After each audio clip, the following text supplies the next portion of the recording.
আল্লাহ রসুল সাল্লাহ আলাইহি আসাল্লামের কাছে সাহাবায়ে কেরামও প্রশ্ন করত, কাফেররাও প্রশ্ন করত, কিন্তু দুইজনের উদ্দেশ্য ছিল ভিন্ন।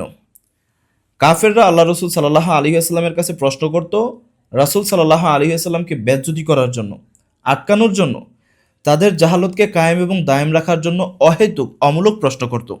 আর সাহাবায়ে কেরাম আল্লাহ রসুলের কাছে জানতে চাইতেন, প্রশ্ন করতেন তাদের ইমানের বিষয়ে, ইমান বৃদ্ধির জন্য, তাদের আমল আখলাক সুন্দর করার জন্য। তো কাফেররা অহেতুক অমূলক প্রশ্ন করত, এমনকি মাঝে মাঝে কাফেরদের নিকটে আল্লাহ রসুল ইসলামের মোজেজা প্রকাশ হতো, কিন্তু এরপরও তারা ইমান আনত না, কারণ তাদের মাকসাদ ইমান আনা না, তাদের মাকসাদ হলো আল্লাহ রসুল ইসলামকে অহেতুক প্রশ্ন করা, অমূলক প্রশ্ন করা, তার কাজে বাধাগ্রস্ত করা।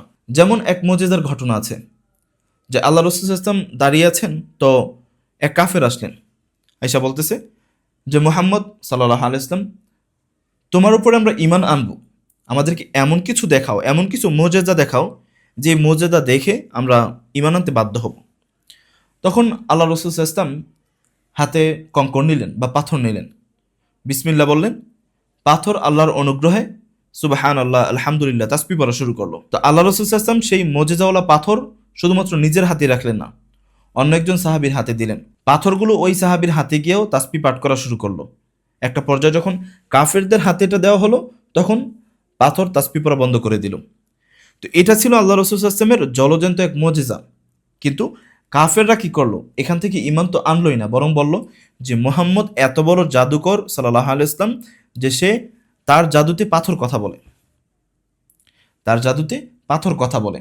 তো মক্কার কাফের এবং মুশরিকদের মাকসাদ এটা ছিল না যে তারা ইমান আনবে, তাদের উদ্দেশ্য ছিল তারা আল্লাহ রসুল ইসলামকে ঠেকাবে। এজন্য আল্লাহ তাআলা তাদেরকে ইমান দান করেন নাই। আল্লাহ রসুলকে তারা দেখছেন, নসিহত শুনছেন, কিন্তু তাদেরকে আল্লাহ তাআলা ইমান দান করেন নাই। কেন? কারণ তারা ইমানের মুখাতিব ছিল না, তারা ইমান চায় নাই, তারা চাইছে আল্লাহ রসুল সাল্লাল্লাহু আলাইহি ওয়াসাল্লামকে ঠেকাইতে।